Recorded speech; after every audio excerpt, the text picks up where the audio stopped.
Bonjour et bienvenue dans cette nouvelle capsule Inno. Aujourd'hui, on est accompagné de Sandrine. Bonjour Jessica. Bienvenue. On se rend compte chez Ayrton que dès qu'il s'agit d'un projet, d'un produit innovant, il y a parfois un grand écart entre l'idée du départ et le produit final, en tout cas ce qu'il rend une fois produit. Et c'est tout à fait normal, en tout cas on le prend comme ça, que dans le process d'innovation, on essaye, on se questionne, on se trompe parfois, donc on change d'orientation et au final le produit évolue entre la première idée et son résultat.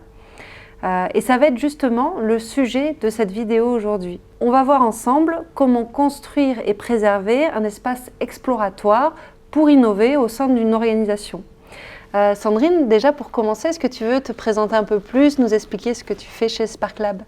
Oui, donc chez Sparklab, je suis en charge du pôle stratégie et management de l'innovation et donc on accompagne nos clients pour les aider à structurer leur système de management de l'innovation.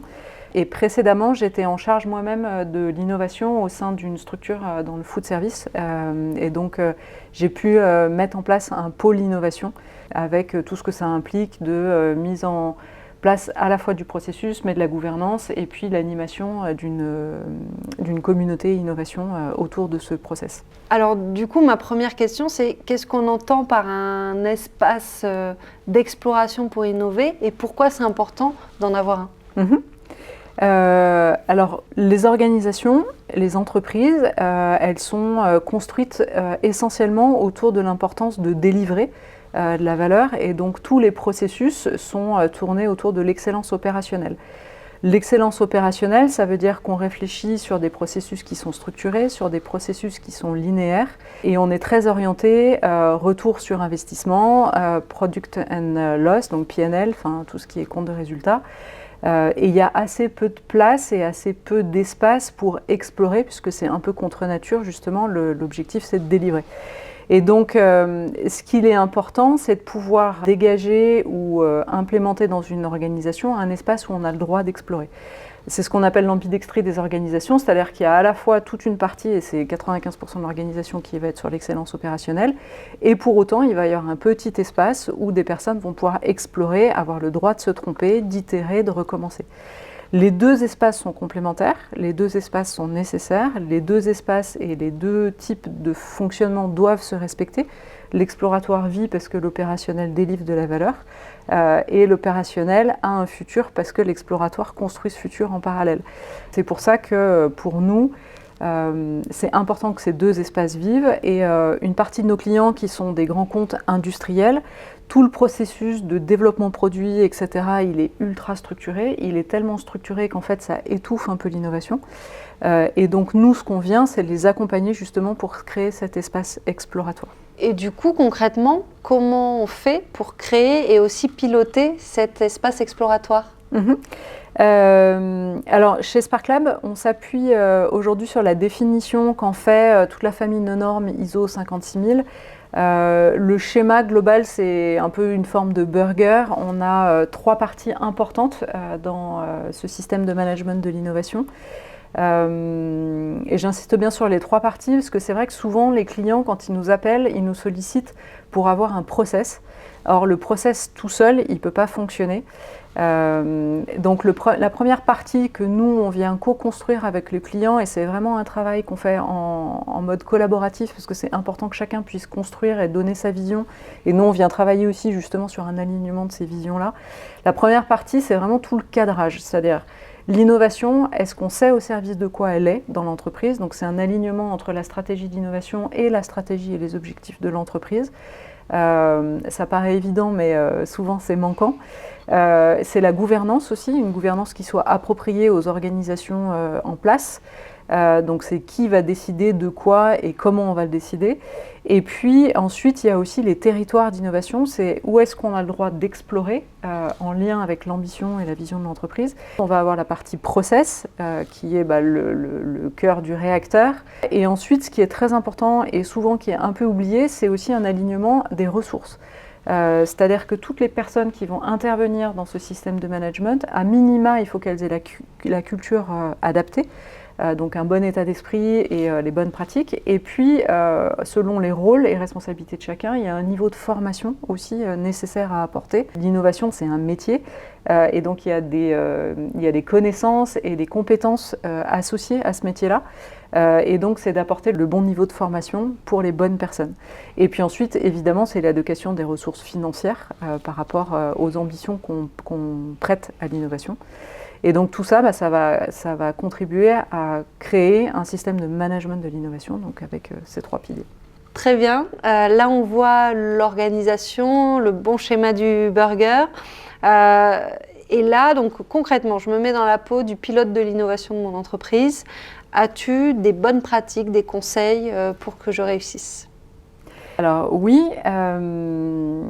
si je prends toute la partie cadrage, il y a 3 éléments clés à mon sens. Le premier, c'est de s'assurer du bon alignement entre les objectifs de l'entreprise et les objectifs qui sont donnés à l'innovation. J'ai 2 cas de figure. Premier cas de figure, une entreprise qui a une ambition au niveau corporate, qui est déjà définie, donc ça va être ambition 2030, vision 2025, etc. Chaque entreprise a posé sa vision moyen terme, on va dire. Souvent, quand c'est fait, il manque un peu la courroie de distribution. C'est-à-dire, moi, à l'échelle de l'innovation, dans mon rôle de pilote de l'innovation, comment je m'approprie ça ? Et donc c'est vrai que Spark Lab, souvent, dans cette situation-là, ce qu'on vient, c'est accompagner pour retranscrire en fait cette ambition en qu'est-ce que ça veut dire pour l'innovation. Deuxième cas de figure, on a des entreprises qui n'ont pas nécessairement posé leur vision ou qui ne l'ont pas clarifié non plus suffisamment pour qu'à l'innovation, je puisse savoir dans quoi je m'inscris. Et là, on vient travailler pareil avec le pilote de l'innovation pour arriver à définir en fait au service de quoi l'innovation elle peut être faite. On a des entreprises, typiquement on a un client qui est dans le transport. L'innovation, elle est essentiellement faite pour diminuer la pénibilité dans le travail, etc. On n'est pas du tout sur aller chercher des nouveaux marchés, ou on est vraiment sur eux, leur point de douleur, c'est pouvoir fidéliser en fait leurs collaborateurs. Donc l'innovation, elle est essentiellement tournée vers ça. On a d'autres entreprises où l'innovation, ils ont décidé aussi que, en grande partie, elle doit être tournée sur des nouveaux marchés. Donc hors core business. Typiquement Michelin avec l'Innovation Lab, l'ambition du 1000, c'est essentiellement d'aller chercher tous les nouveaux marchés qui sont hors du pneu. Voilà. Donc chaque entreprise doit définir au service de quoi elle met l'innovation. Le deuxième point, c'est les territoires, et bien définir les territoires. Souvent, on a dans les entreprises... en fait, il faut prioriser, c'est-à-dire qu'on ne peut pas être partout et savoir comment on veut accompagner. Est-ce qu'on veut être aux côtés du client et accompagner son client? Est-ce qu'on veut aller effectivement chercher de nouveaux territoires? Est-ce qu'on veut ouvrir des nouveaux marchés? Et c'est très différent dans la façon dont on va piloter l'innovation. Et donc là, c'est pareil, c'est de se dire, ces territoires-là, comment je me positionne dessus. Typiquement, on a un client actuellement, il y a un choix des pays cibles qui sont les pays principaux. Il y a un choix également aussi des cibles clients, savoir s'ils sont à quel niveau de la chaîne de valeur ils veulent se positionner et positionner l'innovation en priorité. Donc il faut bien définir ça pour qu'après, en fait, dans tous les choix d'idées qui vont émerger, on puisse les trier facilement, parce que l'objectif, c'est de pouvoir être super efficient et mettre le poids du corps vraiment là où c'est stratégique. Oui, d'ailleurs, ça me fait penser, on a aussi un conseil pratique, en tout cas une pratique qu'on instaure chez Ayrton. Dès qu'il y a un projet assez innovant et qu'on sent que ça peut partir dans différentes directions, on prend un temps de cadrage pour vraiment prioriser quelque part les attendus de ce projet et de ce futur produit. On applique la technique des attributs de valeur et de la matrice valeur-effort. Je ne vais pas rentrer dans les détails, mais l'idée de fond, c'est vraiment de venir prioriser les usages et derrière aussi les fonctionnalités attendues pour ne pas partir tête baissée dans la conception de développement d'un tout qui serait vraiment très, très large et in fine très coûteux et qui pourrait ne plus correspondre à la réalité au fur et à mesure des avancées du projet. Surtout quand on est sur de l'innovation, ce sont souvent des temps longs. Ouais. Du coup, ça me fait penser, tu as peut-être d'autres conseils, de bonnes pratiques sur des parties comme ça de process, Sandrine? Alors effectivement, après, sur la partie process, il y a 2 points, nous, qui nous paraissent importants. C'est s'assurer qu'on engage bien toutes les parties prenantes du projet au bon moment, pour 2 raisons. La première, c'est qu'on est sur l'intelligence collective et c'est intéressant et important d'avoir en fait un éclairage 360 autour du projet. Ça, c'est le premier point. Et le deuxième point, c'est d'utiliser en fait des méthodologies type design thinking qui sont à la fois itératives. Et donc, c'est ce que tu disais, c'est-à-dire qu'on n'arrive pas tout de suite au projet fini. Et donc, il y a eu plein de test and learn, d'itérations avant d'arriver à décider de ce qu'on va choisir. Mais pour pouvoir bien décider aussi de ce qu'on va choisir, il faut être en vigilance sur le fait que le client, ou l'utilisateur, il reste bien au cœur du process. Donc sur la partie innovation, et souvent quand on travaille sur les bases de méthodes de design thinking ou équivalent, c'est assez évident, enfin en tout cas on est en vigilance pour ça. Typiquement chez un de nos clients, là chez Somfy, où on les accompagne sur la mise en place justement de cette partie exploratoire, il y a une sorte d'effet buvard. Et sur la partie aval, qui est le développement du produit lui-même, ils ont remis un focus, ou en tout cas ils ont remis l'accent sur le fait que le client, jusqu'au bout du process et de la mise en marché, à chaque fois il devait être réinterrogé, ou en tout cas devait être présent, pour que, au fur et à mesure, ce que tu dis, au fur et à mesure du développement, on ne s'éloigne pas en fait du besoin initial qui avait été détecté. Donc voilà, donc ça c'est aussi dans le process de s'assurer que à tous les points de passage ou dans toutes les actions qu'on peut conduire, le client il est bien au cœur de nos pensées, quoi. Il y a aussi les bonnes pratiques, je dirais, sur les ressources. Pour moi, les éléments clés aussi pour un bon fonctionnement de l'innovation dans l'entreprise et pour être sûr que les énergies soient bien mises pour que ça fonctionne, c'est bien de travailler sur les rôles et responsabilités de chacun. Parfois c'est un peu flou, on peut ou générer des frustrations ou avoir une innovation qui est trop isolée. Et donc dans la définition des rôles et responsabilités, c'est aussi que chacun sache quelle est sa contribution à l'innovation au cours du projet, à quelle hauteur il est attendu en fait dans ce projet-là. Donc ça c'est important. Et puis évidemment, et ça, donc ça a été abordé sur la culture innovation, c'est la bonne adéquation de la culture inno avec un process et un système de management de l'inno. S'assurer que dans les éléments clés, qu'on ait le droit à l'erreur, qu'on soit sur des modes test and learn, qu'on soit aussi sur des notions de frugalité. À ces étapes-là du projet, on ne peut pas engager des ressources trop importantes. Voilà, ça me paraît ouais, les grandes lignes, enfin en tout cas les bonnes pratiques courantes. Et j'aime bien aussi raisonner à l'inverse. Du coup, as-tu un peu une liste des erreurs à éviter pour réussir son process d'innovation? Dans les erreurs à éviter, déjà l'erreur fondamentale, c'est de penser que l'inno, on peut la faire toute seule, enfin ou tout seul dans son coin. L'innovation, ouais, c'est pas au fond du couloir, etc. Un, parce que ça manque de richesse, et puis deux aussi parce que en fait il faut, en impliquant tout le monde, les bonnes personnes au bon moment, ça évite aussi la résistance au changement. Et c'est pour ça que chez Spark Lab, on est vraiment convaincu que l'innovation c'est un processus social, c'est-à-dire qu'il faut donner envie de participer et il faut engager tout le monde dans l'innovation. Alors c'est vrai qu'au démarrage ça prend du temps parce que il faut embarquer. Par contre on en gagne assez rapidement parce que on a limiter les freins qu'on peut avoir au sein de l'organisation. Et puis après, les erreurs qu'il faut absolument éviter, c'est effectivement d'oublier le client au milieu du parcours,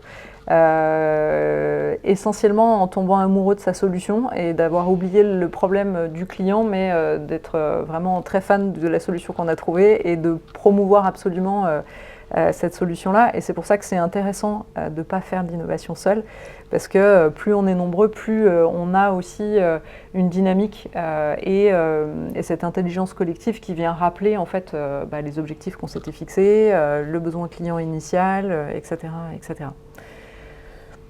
Voilà, après, des erreurs, il y en a beaucoup d'autres. Il y a aussi ne pas apprendre de ces erreurs qui peut être dommageable. Typiquement, chez Somfy, aujourd'hui, la façon dont on construit ce nouveau système de management de l'innovation, la personne avec qui on travaille conçoit ce premier système de management de l'innovation comme une V1 en fait. Et au fur et à mesure de l'implémentation et des difficultés qui seront rencontrées ou pas, on va ajuster ce système de management de l'innovation.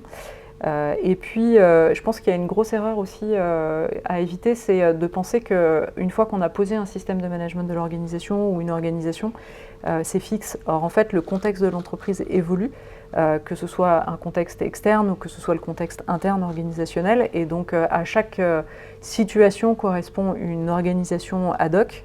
Et donc, il faut aussi accepter que ça puisse être mouvant ou que ça puisse évoluer au sein de l'entreprise. Voilà. De précieux conseils. Effectivement, je pense que la liste peut être à rallonge. D'ailleurs, vous pouvez dire en commentaire si vous avez de votre expérience aussi d'autres erreurs clés à éviter. C'est toujours intéressant de compléter la liste. Du coup, as-tu un mot de la fin, quelque chose que tu voudrais rajouter pour conclure cette vidéo? Oui, alors comme mot de la fin, pour moi, ce qui est important, c'est vraiment de s'assurer qu'on ne pense pas que processus et on pense aussi à la fois cadrage de tout ce système de management de l'innovation et qu'on soit très vigilant à avoir la bonne culture. C'est pour ça que chez Spark Lab, on insiste vraiment sur tout ce qui est acculturation avec différents dispositifs à l'acculturation. Parce que souvent, c'est le maillon un peu, le chaînon, le maillon faible en tout cas dans l'entreprise, c'est de penser que l'innovation, elle ne nécessite pas de formation ou de culture ad hoc. Et cette culture, elle nécessite aussi d'être diffusée à la fois très très haut dans le top management, mais à la fois très très large au niveau de tous les collaborateurs, parce que finalement, l'innovation, c'est aussi l'affaire de tous dans l'entreprise, parce que c'est un état d'esprit. Voilà, ce sera, je pense, ça pour moi la conclusion. Très bien. Merci beaucoup Sandrine. Eh ben, merci à toi Jessica. Et à bientôt pour une prochaine vidéo.